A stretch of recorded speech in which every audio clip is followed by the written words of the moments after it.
حضرت ابو سعید خدری رضی اللہ تعالی عنہ فرماتے ہیں کہ میں فقراء مہاجرین کی ایک جماعت میں بیٹھا ہوا تھا کہ ان لوگوں کے پاس اتنا کپڑا بھی نہ تھا جس سے پورا بدن ڈھانپ لیں. یعنی جو مہاجر تھے، مکہ سے ہجرت کر کے مدینہ گئے تھے اور بہت غریب تھے وہ لوگ. تو کہا کہ میں ابو سعید خدری رضی اللہ تعالیٰ عنہ کیا فرماتے ہیں کہ میں ان لوگوں کے پاس بیٹھا ہوا تھا، فقراء مہاجر کے پاس، کہ ان کے پاس اتنا بھی کپڑا نہیں تھا کہ پورا بدن ڈھانپ لیں. یعنی ہو سکتا ہے ایک ہی کپڑا ہو کہ تہبند پہنی ہو، جسم اچھے سے ڈھکا نہیں گیا ہو، ہے نا. تو بعض نے بعض کی آڑ لی ہوئی تھی کہ بھئی شرم کے مارے پورا کپڑا نہیں ہے. اور ایک صحابی رضی اللہ تعالیٰ عنہ قرآن شریف پڑھ رہے تھے کہ اس دوران اللہ کے نبی صلی اللہ علیہ وسلم تشریف لے آئے اور بالکل ہمارے قریب کھڑے ہو گئے. اب دیکھیں ایسے حال میں بھی قرآن کو سیکھنے سکھانے کا کیا ذوق تھا. آج تو ہمارا مسئلہ ہی ختم نہیں ہوتا ہے، ہماری آرزویں اور خواہشیں ختم نہیں ہوتی ہے، یہ نہیں ملا وہ نہیں ملا، سمجھ رہے ہیں نا. تو یا ایک وقت کا کھانا بھی ہم نے نہیں کھایا تو پھر بھوک لگ جاتی ہے، پڑھا نہیں جاتا کہ بھئی کھانا نہیں کھائے تو تعلیم میں کیسے آئیں گے. سمجھ رہے ہیں، پہلے کھانا کھا لیتے. اور ان کا کیا حال ہے، ان کے جسم پہ کپڑا ہی نہیں ہے، مطلب مشکل ہے کہ سطر ڈھانپ سکے. لیکن اس کے بعد بھی سیکھنے کا ذوق کیسا. گھر میں بیٹھے ہیں کہ کپڑا نہیں ہے تو ہم گھر میں ہی بیٹھے رہیں. ہاں، سیکھنے کا ذوق کیسا ہے. اللہ کے نبی بالکل سامنے قریب آ کر کھڑے ہو گئے تو اللہ کے نبی صلی اللہ علیہ وسلم کی جب تشریف آوری ہوئی تو تلاوت کرنے والے جو صحابی تھے جو قرآن پڑھ رہے تھے اور سارے لوگ سن رہے تھے تو وہ خاموش ہو گئے. یعنی کیا ذوق ہوگا، کتنا ایک فضا کتنی خوبصورت ہوگی نا کہ صحابی قرآن پڑھتے ہیں، باقی سنتے ہیں، پھر دوسرا پڑھے، پھر سنے. تو وہ ان کو کتنا سرور، کتنا سکون اور خوشی ملتی ہے قرآن کو سننے میں، سنانے میں. تو وہ صحابی خاموش ہو گئے کہ بھئی اللہ کے نبی آئے ہیں، ہے نا. تو اللہ کے نبی صلی اللہ علیہ وسلم نے ان کو سلام کیا. پھر پوچھا، اللہ کے نبی نے دریافت فرمایا کہ تم لوگ کیا کر رہے تھے. تو انہوں نے کہا، حضرت ابو سعید خدری رضی اللہ تعالیٰ عنہ فرماتے کہ ہم لوگوں نے عرض کیا کہ یا رسول اللہ، ایک تلاوت کرنے والا ہمارے سامنے قرآن کی تلاوت کر رہے تھے اور ہم اللہ کی کتاب کی تلاوت توجہ سے سن رہے تھے. سمجھ رہے ہیں. تو اللہ کے نبی صلی اللہ علیہ وسلم نے کیا ارشاد فرمایا، تمام تعریف اللہ تعالیٰ کے لیے ہے جنہوں نے میری امت میں ایسے لوگ بنائے ہیں کہ ان میں مجھے ٹھہرنے کا حکم دیا گیا. یعنی اللہ کے نبی خود نہیں آئے تھے، اللہ نے انہیں بھیجا تھا کہ جاؤ ایسے لوگوں کے پاس بیٹھو، رکو. سمجھ رہے ہیں. اس کے بعد اللہ کے نبی صلی اللہ علیہ وسلم ہمارے درمیان بیٹھ گئے، یعنی ہمارے ساتھ ہمارے پاس بیٹھ گئے تاکہ سب کے برابر رہے، کسی سے قریب کسی سے دور ہو کر نہیں بیٹھے، ایک گول حلقے میں سب کے ساتھ بیٹھ گئے.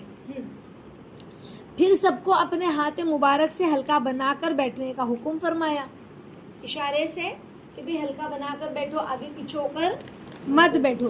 چنانچہ سب حلقہ بنا کے اللہ کے نبی کی طرف منہ کر کے بیٹھ گئے. حضرت ابو سعید خدری رضی اللہ تعالیٰ عنہ فرماتے ہیں کہ میں نے رسول اللہ صلی اللہ علیہ وسلم کو دیکھا کہ آپ نے مجلس والوں میں میرے علاوہ کسی کو نہیں پہچانا. آپ صلی اللہ علیہ وسلم نے ارشاد فرمایا، اے فقراء مہاجرین کی جماعت، تمہیں قیامت کے دن کامل نور کی خوشخبری ہو. سبحان اللہ. بیچارے کپڑا بھی بدن پہ صحیح سے نہیں تھا لیکن قرآن کو سیکھنے سکھانے کا ذوق، اللہ کا ذکر کا ذوق کتنا زیادہ تھا. تو پھر ان کے دلوں کو دیکھتے ہوئے کیا اللہ انہیں اجر نہیں عطا فرمائیں گے.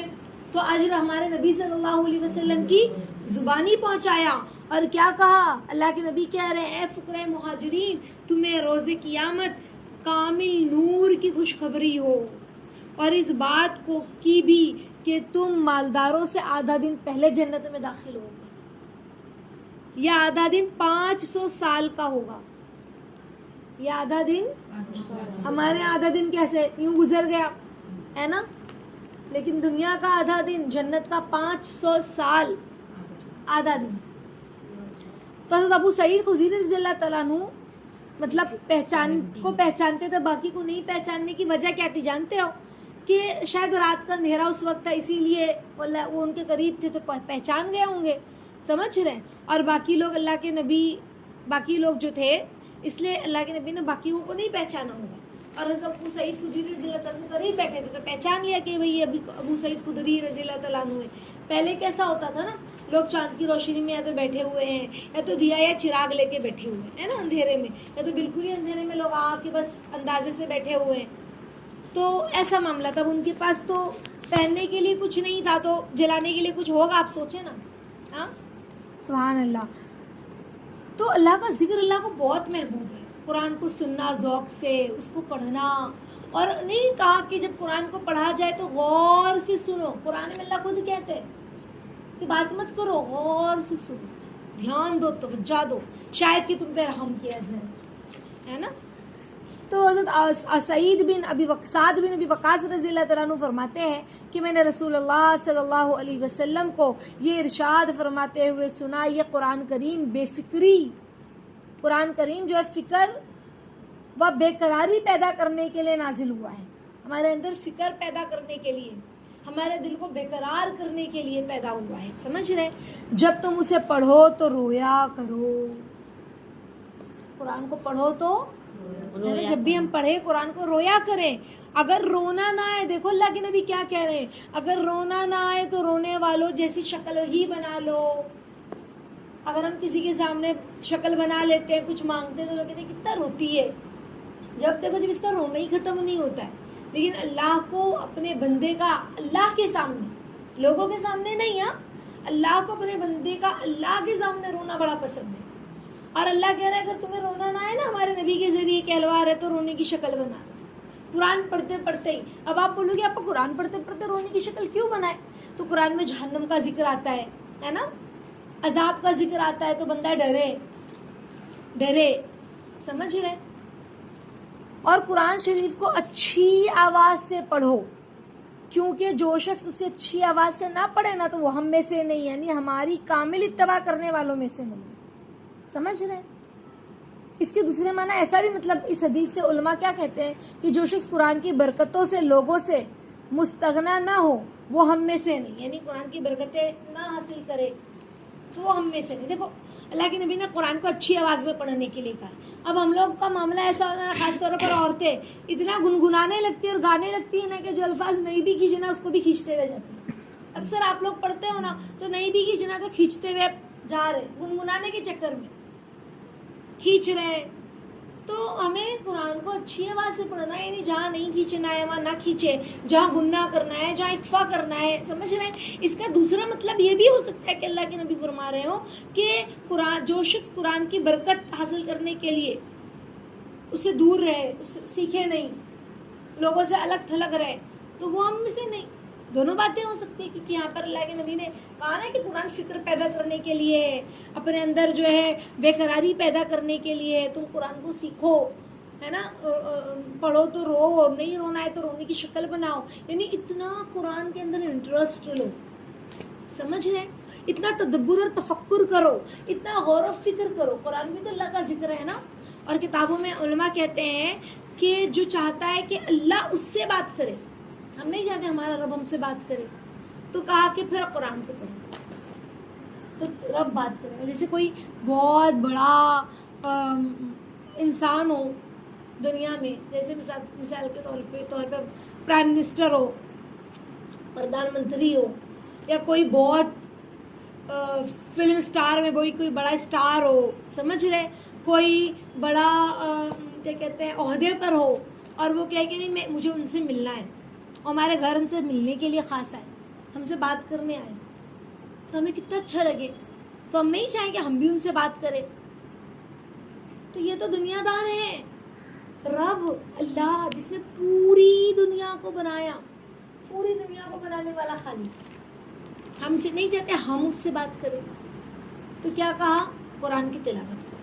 جیسے مثال کے طور پہ کوئی بڑے علماء کرام ہمارے، جیسے مولانا ارشد مدنی ہو گئے، یا مولانا طارق جمیل ہو گئے، یا مفتی طارق مسعود ہو گئے. بھلے ہی ہم نقاب میں، ہم نہیں چاہیں گے کہ ہم بھی ان سے کچھ جا کے سوال کریں.